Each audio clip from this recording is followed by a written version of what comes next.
Alors, je le disais, data, IA, cloud, comment repenser les écosystèmes de confiance en intégrant justement ces technologies de rupture, hein, qui sont toujours évidemment des technologies très fortes dont on parle beaucoup. On va vous accueillir à nouveau, Étienne Grasse. Rebonjour. Ravi. Je rappelle que vous êtes directeur général et responsable mondial pour le secteur public chez Capgemini Invent. On vous a écouté tout à l'heure. À vos côtés également à nouveau, Smara Longo. Rebonjour. Je rappelle que Bonjour. vous êtes la directrice de la stratégie et des relations institutionnelles chez DocaPost. Et puis Vincent Nibel, bonjour.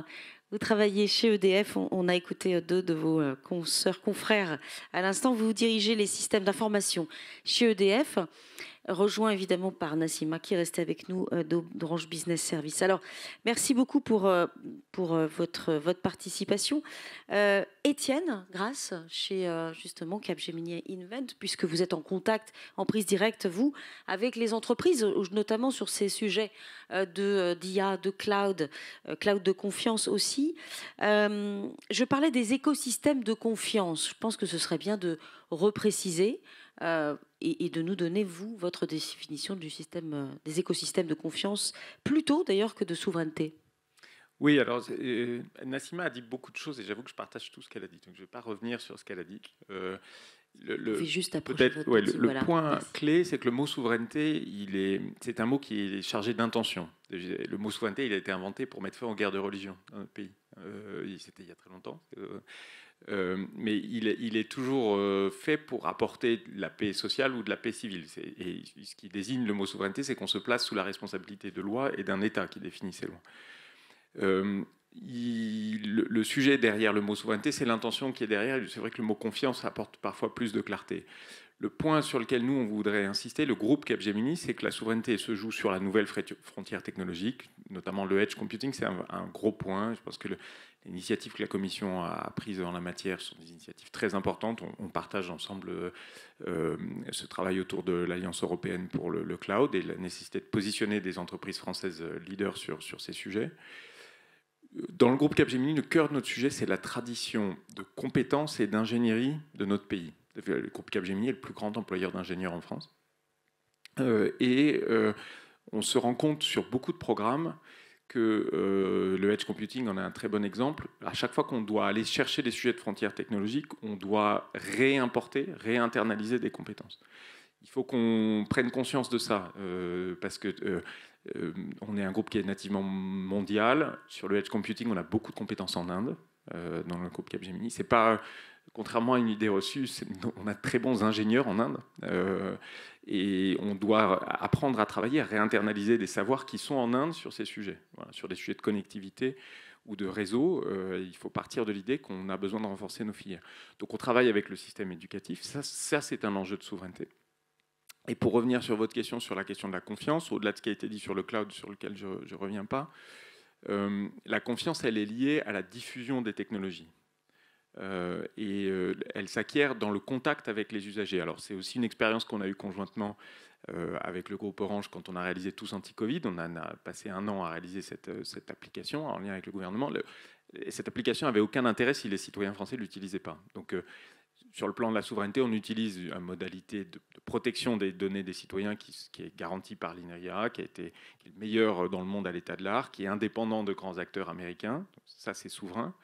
Mais la souveraineté, c'est aussi le fait qu'il y ait 20 millions de Français qui l'utilisent. Donc, créer un écosystème de confiance, ça repose sur un partenariat entre les acteurs qui vont se mettre sur les sujets de demain sur le plan technologique et l'État qui va donner une direction. Et ce qui est très particulier dans Tous Anti-Covid, c'est que l'État nous a donné la direction, donc on a pu le faire en confiance. Globalement, la souveraineté, Étienne, c'est un sujet qui est présent chez tous vos clients, toutes les entreprises que vous accompagnez, ou certains découvrent un peu le sujet aujourd'hui? Oui, alors c'est un sujet qui est présent chez tous nos clients, moi particulièrement parce que je m'occupe du secteur public de façon large, donc c'est plus que présent chez eux, mais c'est présent chez tous nos clients, indépendamment du secteur public. Ça peut être un sujet de confusion. J'insiste un peu là-dessus. C'est-à-dire que dans le domaine du cloud, depuis qu'il y a la circulaire et la stratégie de l'État sur le cloud de confiance, c'est clair. Il y a un label, le Secnum Cloud, et peut-être qu'à l'échelle européenne, il y aura un label cette année ou prochainement. Nous, on y est très favorable parce qu'on a la clarté sur ce qu'implique la souveraineté et, j'allais dire, on a une conception exigeante de cette souveraineté. Et derrière, exigence, ça veut dire, je reviens sur les guerres de religion, c'est-à-dire la protection des droits des citoyens européens. Il n'y a pas d'autre sujet derrière la souveraineté. Il n'y a pas un sujet géopolitique. Il y a un sujet de faire en sorte que l'Union européenne soit capable de garantir que vos données ne sont pas transférées vers un autre territoire et qu'il n'y a pas d'autres législations que les législations européennes qui vont s'appliquer sur la protection de vos données. Donc c'est vraiment clair. Je pense que c'est non seulement essentiel pour nos clients, mais c'est essentiel pour développer des usages. C'est-à-dire qu'on parlait de la santé tout à l'heure. Il n'y a rien qui peut se faire dans le domaine de la santé si ce type de garantie et de protection n'est pas clairement établi. Donc c'est essentiel pour développer l'innovation sur le continent européen. Smara Lungu, je rappelle que vous travaillez chez DocaPost. On vous a entendu tout à l'heure sur le partenariat avec l'INRIA. Comment se traduit ce qu'on peut appeler l'écosystème de confiance chez DocaPost, peut-être même au global, au sein du groupe La Poste aujourd'hui? Pour nous, clairement, la confiance est au cœur des enjeux de souveraineté de demain. Moi, je partage aussi tout ce qui a été dit. Je partirais peut-être dans une dimension complémentaire qui est, de mon point de vue, aujourd'hui, l'écart qu'il peut y avoir quand on parle de confiance entre la maturité du marché, ce qu'on offre, et ce que les citoyens, les Français ressentent. Et il y a plusieurs études qui nous alertent sur cet écart-là où on est à 80, 90, 95% des usages en ligne. Voilà, donc une dimension quasi complète. Et puis, quand on parle de confiance, par contre, là, on retombe à un Français sur deux qui nous dit avoir vraiment confiance dans ce qu'il fait en ligne. Et je pense que ça, c'est un enjeu pour demain qui est indispensable à prendre en compte, à la fois dans la dimension rassurée, sécurité, etc., mais aussi accompagner, faire de la pédagogie, expliquer peut-être aussi plus, de mon point de vue, sur les bénéfices qu'un usage de confiance peuvent apporter, que juste faire peur en disant si tu fais pas ça, alors attention, tu vas. Et c'est que comme ça, de mon point de vue, qu'on arrivera à faire en sorte que les Français aient davantage confiance demain. Il me semble aussi vraiment important de faire attention collectivement à la qualité de service. C'est-à-dire que la confiance, s'il n'y a pas la qualité de service dès le premier usage, peut vite s'effriter. Et donc pour nous, l'écosystème de confiance, c'est ma conviction, passe par une action collective. On ne peut pas le faire tout seul. Aucun de nous peut le faire tout seul. Et donc, on construit, nous, une dimension, une stratégie partenariale et écosystème qui est structurée autour de la data IA, de la protection de la donnée, de tous les enjeux de sécurité, cybersécurité, de la détection en amont jusqu'à l'accompagnement au passage à l'acte. Et puis, on fait aussi très attention aux évolutions réglementaires qui ont été citées. On est inscrit dans le membre fondateur de GaiaX. Et puis, on prépare ce qui vient demain. Il y a beaucoup d'initiatives qui ont été citées par mes collègues. Il y a aussi un travail qui se fait sur le règlement eIDAS, qui est le règlement qui encadre les sujets d'identité numérique et de confiance, dans lequel on est très actif, nous, aujourd'hui. Oui, effectivement, ça fait partie effectivement de vos missions. Vincent Nibel, chez EDF, Smara vient d'évoquer GaiaX. Arrêtons-nous un petit peu sur GaiaX, ce projet justement qui a pour but de faire émerger des standards d'innovation en protégeant évidemment nos intérêts franco et européens, bien sûr, surtout européens. Finalement, les enjeux pour vous, ils se jouent là. C'est l'Europe qui va écrire une histoire sur ce qu'on évoque, au-delà de la souveraineté nationale. Je pense que ça a été dit déjà de nombreuses fois ce matin. L'Europe est effectivement le bon niveau pour travailler la construction de ces écosystèmes et la construction de services de confiance. Alors pourquoi ? D'abord, il y a une première raison assez évidente. Il faut une taille critique pour développer ce type de services. Ce sont des services qui nécessitent beaucoup de capex, d'investissement, beaucoup de travail de R&D également. Et on a besoin d'un niveau fédéral et une taille critique pour développer ce type de service-là. Ensuite, il faut partager un certain nombre de valeurs. Et aujourd'hui, l'Europe a clairement dans ses ambitions, dans sa feuille de route, volonté de construire une Europe digitale avec des valeurs extrêmement claires. Tout d'abord, une technologie au service des personnes, et ensuite une Europe digitale qui incarne une Europe juste, une Europe compétitive, une Europe digitale ouverte et une Europe digitale responsable. Et donc, tous ces critères-là sont en train d'être déclinés dans l'ensemble des textes. Naxima en a cité quelques-uns tout à l'heure. Le DMA pour cadrer la régulation du secteur, le Digital Service Act pour cadrer le contenu, éviter des dérives dans les contenus, l'IA Act pour s'assurer que d'un point de vue technologique, on ait une IA responsable et au bon niveau de justification en fonction de la destination. Est-ce que l'IA est à haut risque, à risque faible, etc. Et donc, tout ça est en train d'être décliné. On a le Data Act qui va avoir probablement le même poids que le RGPD sur la façon dont l'utilisateur pourra de nouveau avoir la main et la maîtrise de ces données, mais ça va avoir un impact pour tous ceux qui fournissent des outils produisant des données dont la responsabilité, la propriété est finalement celle de ceux à qui on propose le service. Et donc, tous ces éléments-là sont en train de cadrer ces valeurs-là, de les encadrer, et je pense que c'est le bon niveau ensuite pour développer ces services-là. Et très concrètement, au niveau de l'Europe, effectivement, vous avez parlé de GaiaX, mais il y a d'autres initiatives très concrètes. Étienne parlait effectivement de l'initiative Cloud, du PIEC Cloud, donc c'est des projets importants d'intérêt européen commun qui ont été lancés. Ça fédère maintenant 12 États membres, je crois. La vocation, c'est de débloquer pas loin de 7 milliards d'euros pour financer 60 projets impliquant plus de 180 entreprises européennes pour développer justement des services cloud, edge, de confiance et tout un ensemble de services pour développer justement l'ensemble de ces services de confiance. On a d'autres initiatives sur GaiaX par exemple. Il y a tout un ensemble de financements européens au bénéfice des espaces de données et il y a 1 milliard qui doit être débloqué dans les 7 années qui viennent. Et dans ce contexte-là, je pense que l'Europe est le bon niveau et c'est le bon niveau de relais aussi.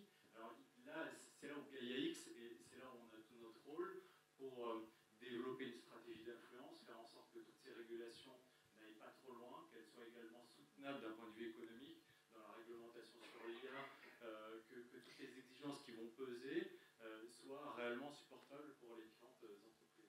Je vais juste, on a un tout petit souci de micro. Est-ce que Smara Lungu, ça ne vous dérange pas de passer votre micro quelques secondes à Vincent Nibal? Merci beaucoup, juste pour ce qu'on vous entende sur le direct. Merci pour ces précisions à l'échelle européenne.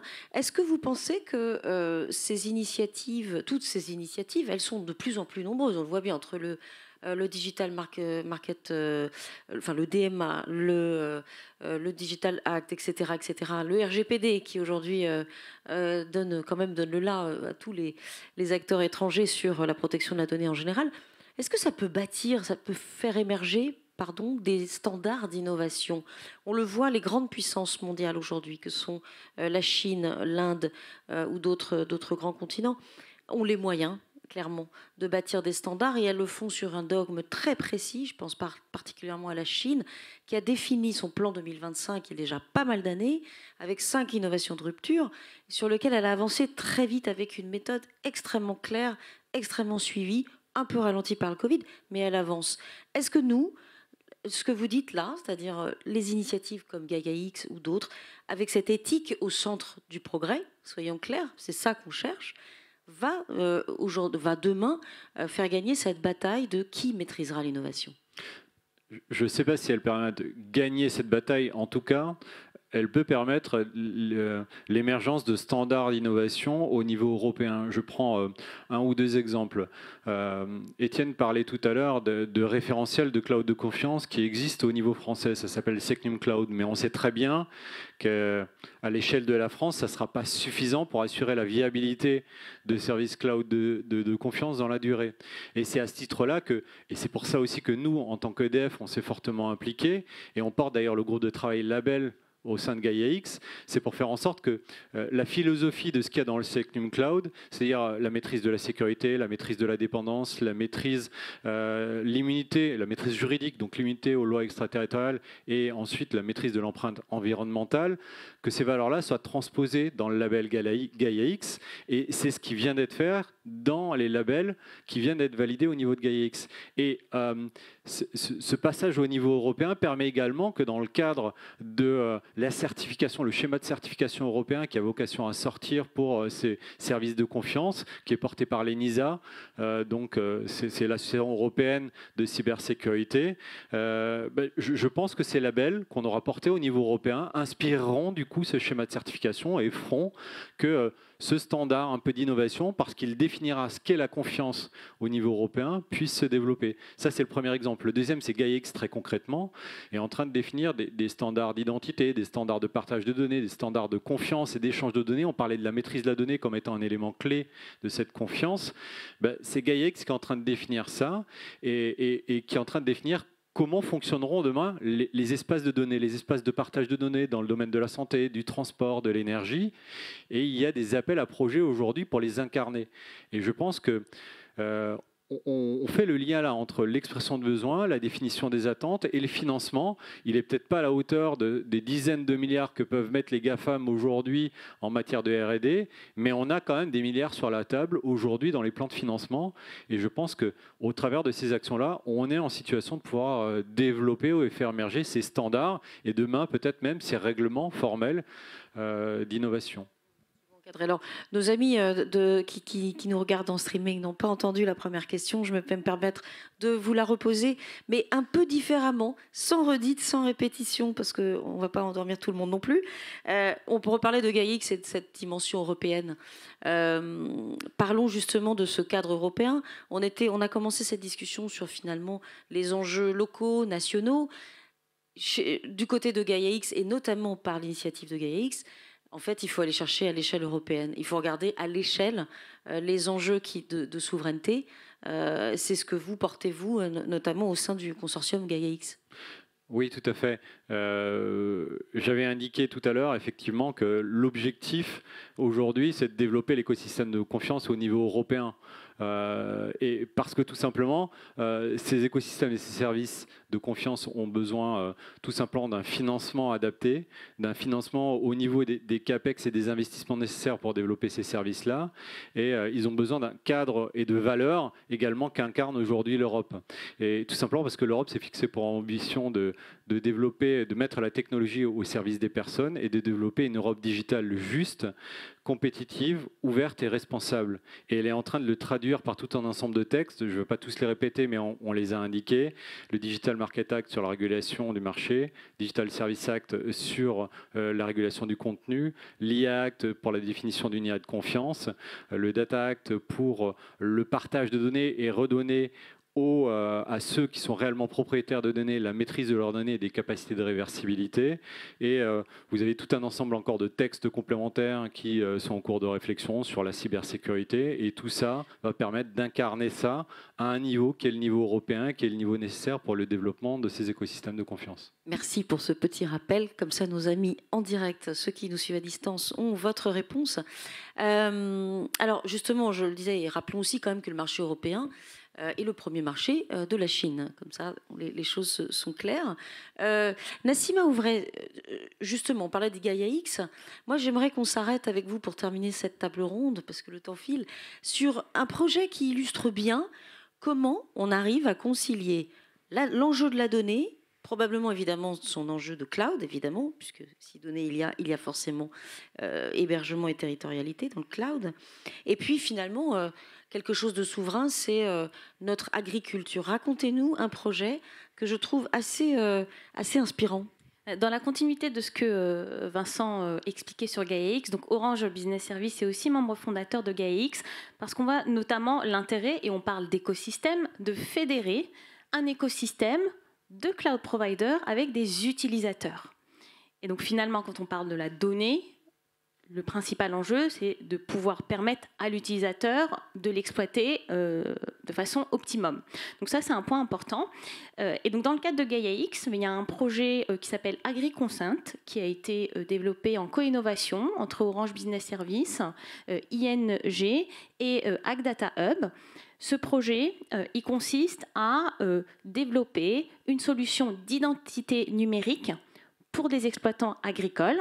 Cette solution, elle s'appuie sur des technologies de blockchain, C'est porté par une solution de cloud public qui est opérée, sécurisée par Orange Business Services. Et donc là, ce qui est intéressant, c'est finalement, au travers de GaiaX, on a pu fédérer autour d'un sujet alors qui est l'agriculture. On pourrait se demander, mais le lien entre la souveraineté numérique, alors on parle de souveraineté agricole, souveraineté numérique, souveraineté agricole, on voit bien qu'il y a vraiment un lien, qu'il y a un enjeu.